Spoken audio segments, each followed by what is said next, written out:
Spirit told me that the world is going too fast, that people are living in constant stress. It's too much fire element, that we need to slow down and cool down so we can hold the fire.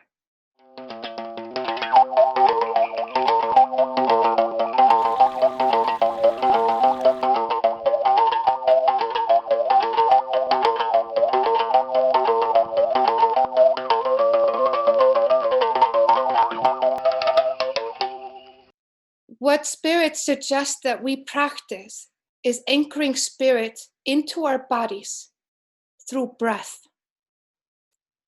We are never really ever alone. The life force is always coming through you. The whole and healthy Spirit is always working through you.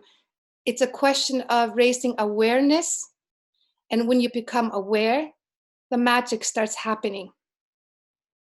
I will sing a chapter from Völvusbá about the tree. And we sing our poetry in a special form called kvæði. Ask veit ég standa heitir Yggdrasil, hárbarm ausinn hvíta auri. Þaðan koma döggvar, þær síðala falla, yfir æ grænum urðarbrunni.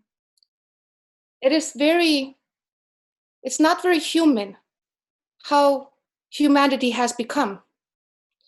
We have become people that value hard work and constantly trying to seek approval from the outside world, always working and working and working, or trying to become something, or try to find their worth in how the world sees us. We have lost so much connection to our true nature and nature herself, and it's become something that we always feel is missing in our lives.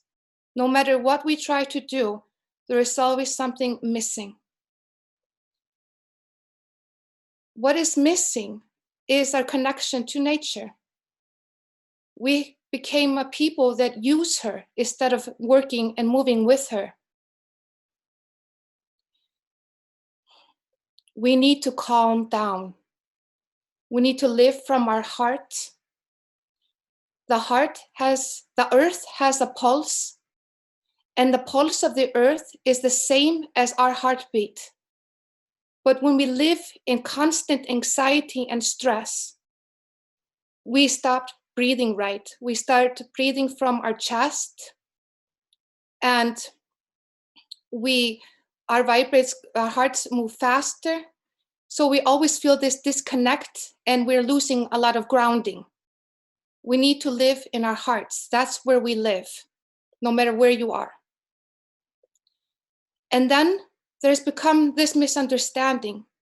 Many that seek help think that their spirit is broken, that there's something wrong with their spirit. There is nothing wrong with your spirit. Your spirit is whole, it is well, and it is always part of Source. It is always in connection to whatever you call God. It is through your breath. Our bodies are the ones that are having this experience. It is the one that is going through this life, both the good and bad.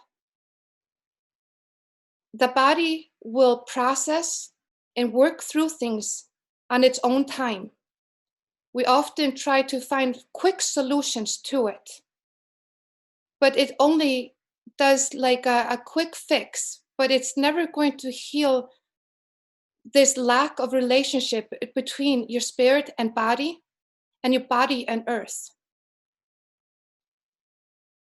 We think we do not have time to meditate and relax or slow down. And that is an illusion too. What is time? We are creating that. We always have a few minutes to sit with our breath, anchored into your body, to support your body through this life experience. It only takes a few minutes. One thing I suggest people to do is to sit down. Don't think about time. Just sit down or lay down. Be good to yourself. And count to 7 while you breathe all the way down through your chest into your stomach. We have to pass through the chest and into the stomach and fill it with life force and hold it. And then breathe out and relax. And you can do this in the count of 7, like it's going through each passage of your body into your stomach. Hold it and release it. Do it 10 times. It doesn't take long at all. So many will feel resistance when they go into the chest. Show that compassion. Know that you're doing your best, and this takes practice. So I would say quickly, in short, I sit, I close my eyes, and I count to 7 as I breathe in. Do it slow, and then hold to feel the energy move in your body, and then release. This takes 5 minutes of your time. It can take a short time, or you can do this once just to anchor your spirit into your body.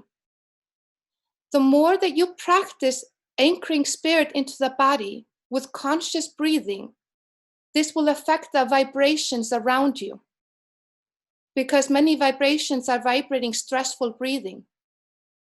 We move energy through breath, and we move our own energy through breath. When you're practicing this for a time, you can go into life and practice this breathing in life. It's fun to test something. When you're sitting next to somebody or standing in a line in a store, you might start feeling intensity in the area, in the atmosphere. When you start calming your breath, you will soon see that you're starting to calm the people around you. Just by holding a calm, deep breath, anchoring spirit, it vibrates in your surroundings. And this is what is calling holding the presence of a healer. Because when you think and you do this for yourself, and you do this for your well-being, it affects on how you are around other people, how you react to other people, and the way that the community reacts to each other is going to be how we treat Earth.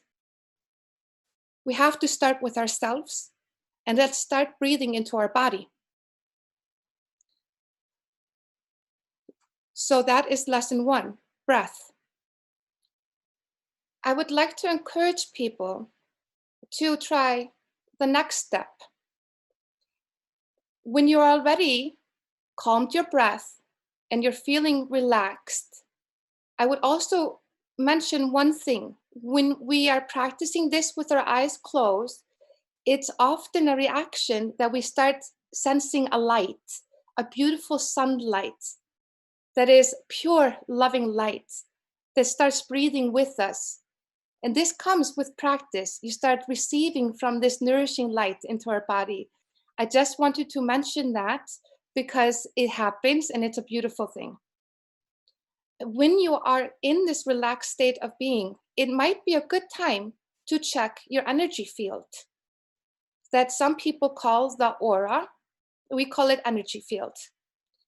And in my home tradition, we see it as like an egg shape that comes all around to the top and to the under your feet. This energy field also has like an eggshell, a shield around it. It's wonderful. When you're already in a meditative state of being and we have your eyes closed, it is good to visualize that you're sitting or standing in your egg. It's good to visualize and see it, and imagination is a wonderful thing. I believe imagination can become anything. So look at it. look at your energy field. And I was taught to check if there were cracks or black spots or holes in it. And as a child, I would play fixing the holes and the cracks and make sure that it was closed behind me and in front of me. And then I would sometimes imagine myself bathing the aura in beautiful lights, the energy field. And I'm breathing deep in the whole process and I'm enjoying it.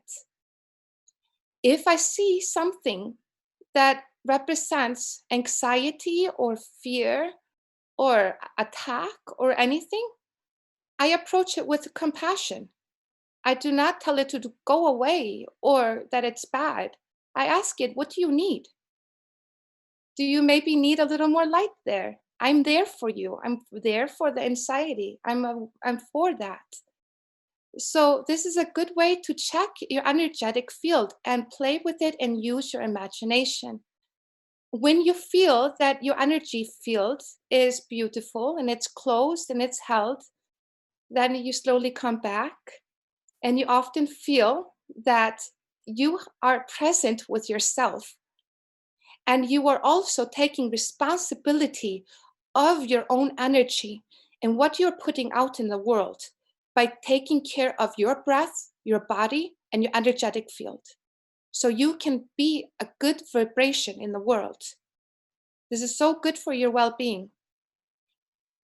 And this is also part of knowing your body's energy, to learn of your healing hands. The more you do this, the more you can feel the vibrations that come from you. And you can choose, if you shake someone's hand, you will be giving good energy, that everything you touch will be beautiful and good. So this is maintenance. Number 3 is very important in our tradition. And that is meditating on ourselves as the cosmic tree, that we are part of the cosmic tree. It's a very good grounding exercise that you do within your egg, if we call it the egg. It's the tree within the egg. And you can do this standing or sitting, but you have to have your feet on the ground. And then, so there is a long version of learning how to do this, but I just take my simple words and see how it grows with you. We begin with deep breathing again and listening to our breath to calm us down and get into a still zone. And then in the inhale, we start feeling the ground beneath us. We bring awareness to that. And remember that even if you're living in a big city, Earth is still under you. She's always there supporting us. And we breathe in again. And we start feeling the roots sprout from under our feet, reaching down into Earth. And this Earth, she is this darkness that's holding us and comforting us. And the shadow there can also represent, the shadow work of life. But remember, the shadow work of life is something that makes us deeper and wiser. So remember that while we're putting our roots down and getting across all the obstacles, just like nature is, and deeper down. And when you feel that you have gotten strong and deep roots, you can begin breathing out and extending your branches, your fingers, and receive the light, the sunshine, the joy. Start taking that in and letting it come down to the body and nourish the roots. And then when we're ready, we kind of take ourselves back. We check our egg, our beautiful tree. Breathe in, you're grounded, and you can start your day. But always remember, the deeper the roots, the stronger the branches. And we go through many lifetimes with in our own life where the tree grows and becomes beautiful, but then it's time for something new. And always from that grows a new tree. It's always circulating. And this is a very good grounding exercise.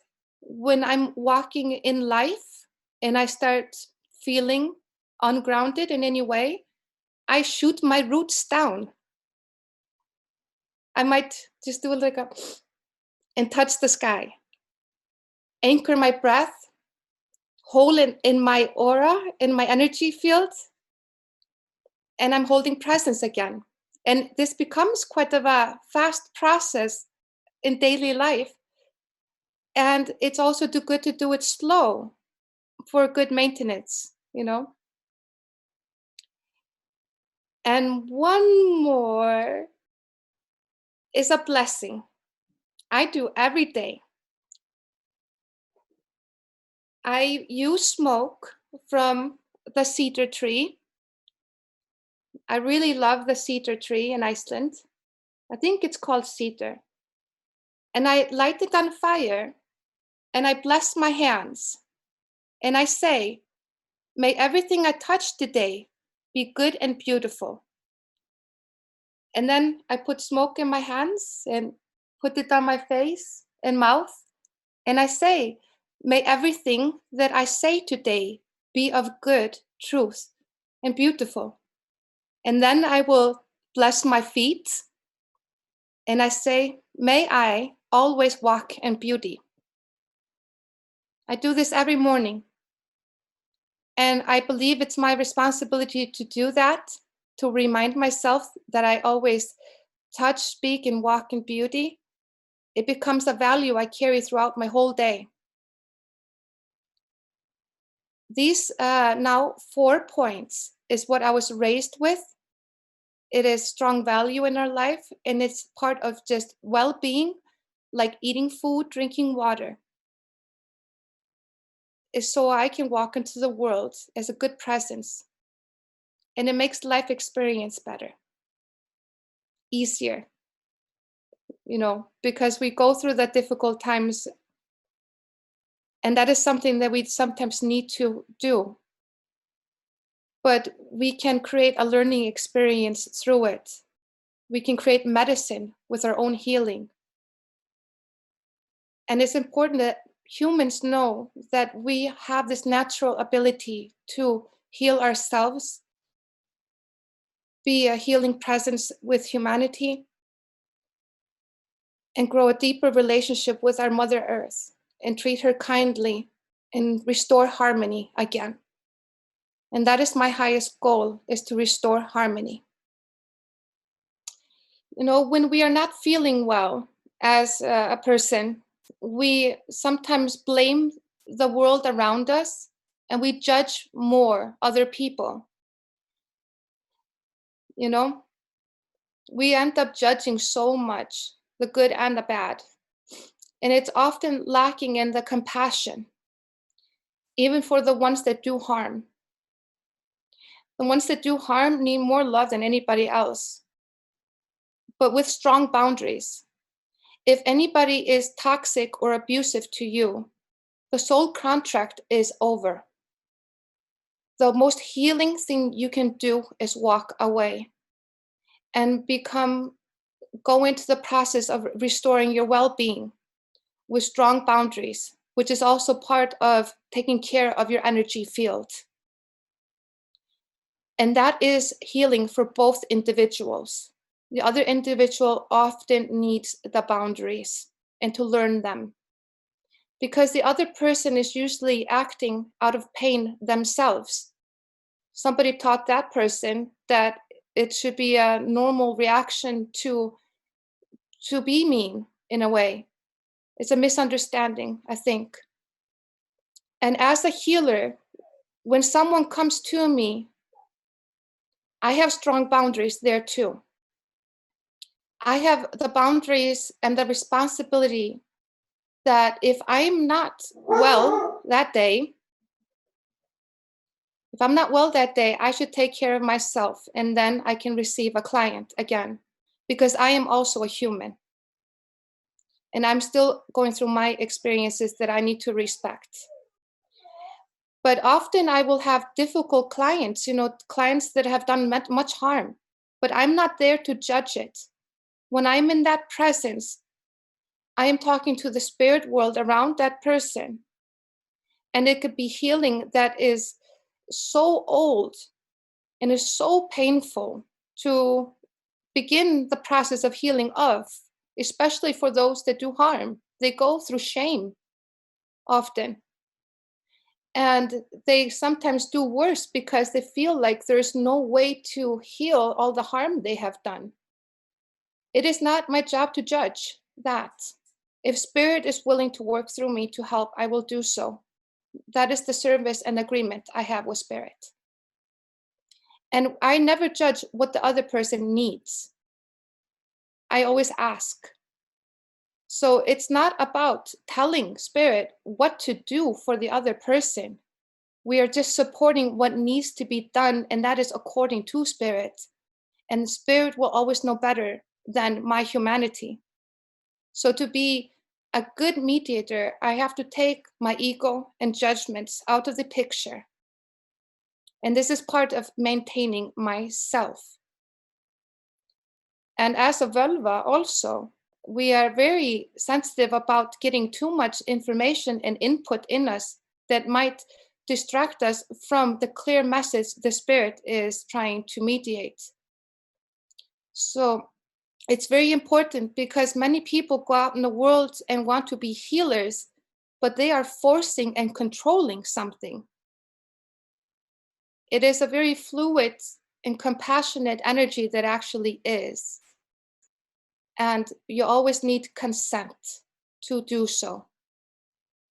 So when I say that with your breathing and presence, that you can be a healer in the world, but you're not telling the world what to do. You are just a seed of well-being and a good example of well-being. And being a good example is enough. It really is.